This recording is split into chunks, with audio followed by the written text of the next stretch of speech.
Welcome to PN Sports Channel. Be dynamic.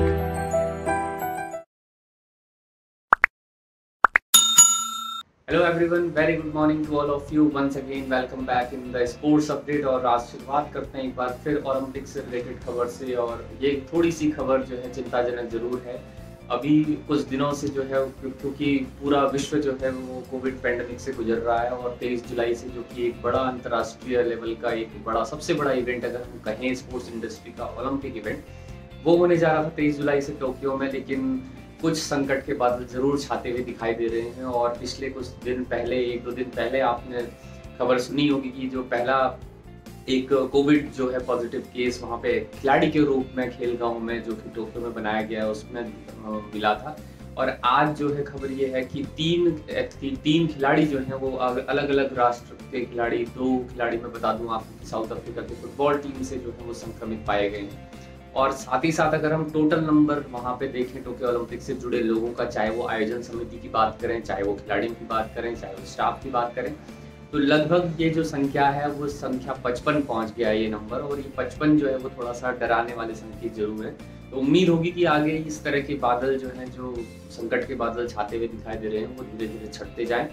तो इस तरह की खबर जो है वो टोक्यो से रिलेटेड थी। और उसके अलावा मैं आपसे बात करता हूँ कल के मुकाबले की, जहाँ पे क्रिकेट में भारत के लिए बड़ा मुकाबला जो श्रीलंका के साथ जो एक टीम गई है खेलने, जिसके बहुत सारे कयास लगाए जा रहे थे कि इंडिया की बी टीम है और इस तरह की बातें कई श्रीलंकन जो कि खिलाड़ी, पुराने खिलाड़ी हैं, पूर्व खिलाड़ियों ने कहा था। लेकिन कल भारत के क्रिकेटर्स ने बहुत बेहतरीन प्रदर्शन करके पहला जो ओडीआई मैच था वो अपने नाम किया 7 विकेट से, और जिसमें कि अलग अलग तरह के स्टार्स रहे।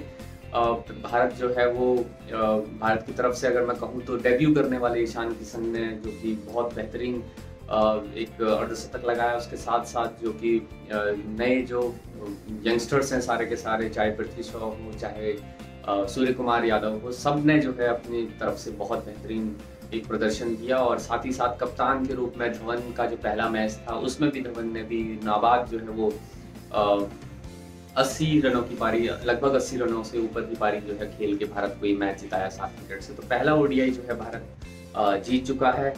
उसके अलावा अगर मैं कहूँ तो इंग्लैंड और जो पाकिस्तान की T20 श्रृंखला चल रही है उसमें जो है पाकिस्तान को इंग्लैंड ने 45 रन से कल सेकंड T20 में हरा के जो है वो इक्वल कर दी है सीरीज को। 1-1 अभी हो चुका है।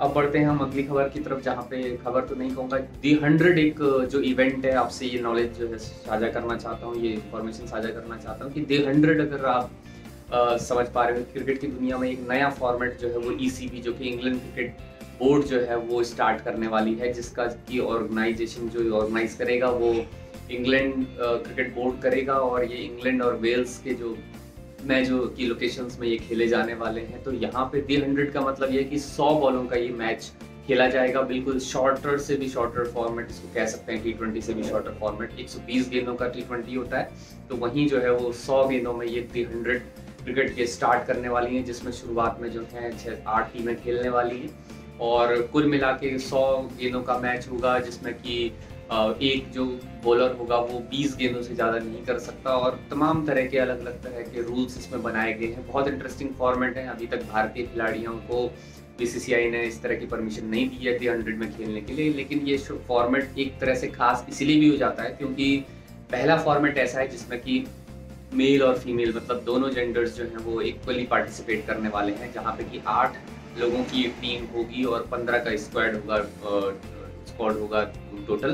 तो उसमें जो है महिला क्रिकेटर्स भी होंगी और साथ ही साथ पुरुष क्रिकेटर्स भी साथ में खेलेंगे। तो ये एक अलग तरह का दी 100 एक अलग फॉर्मेट जो है ECB ने निकाला है, जिसकी शुरुआत जल्द ही इसी समर में होनी है।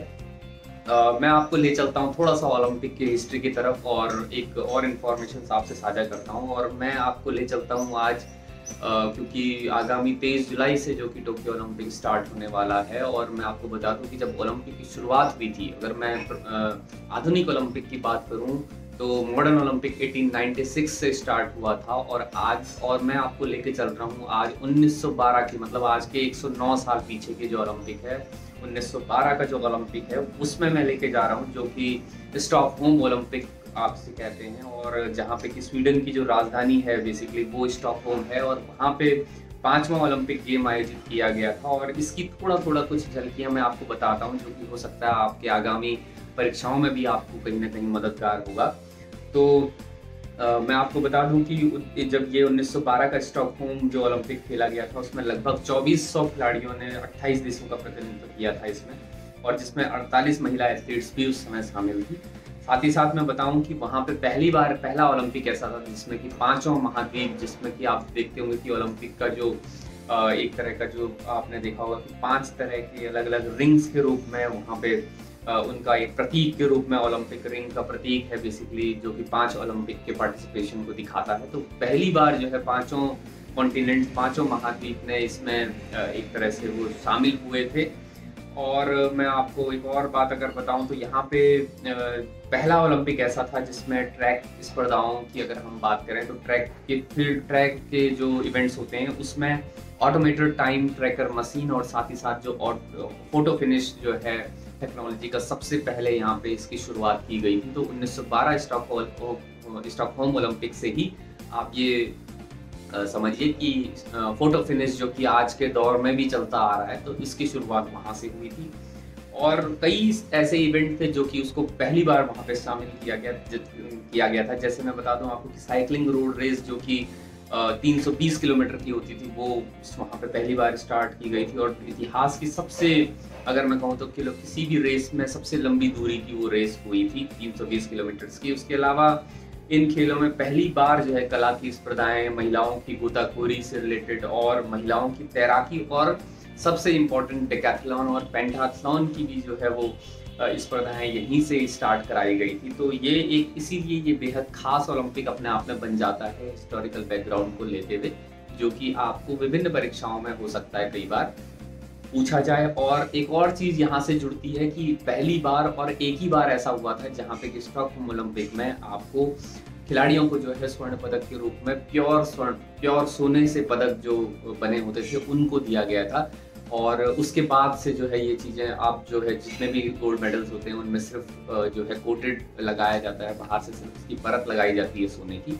तो वो भी एक इस तरह से भी एक तरह से अलग थोड़ा सा इसको डिफ्रेंशिएट कर लेता है, थोड़ा स्पेसिफिक बना देता है स्टॉकहोम ओलंपिक, जो कि 1912 की मैं आपसे चर्चा कर रहा हूँ। तो इसी तरह की चीज़ों को मैं आपसे साझा करता रहूँगा। स्पोर्ट्स अपडेट भी जारी रखेंगे और इस तरह की कुछ बातें आपसे साझा करते रहेंगे।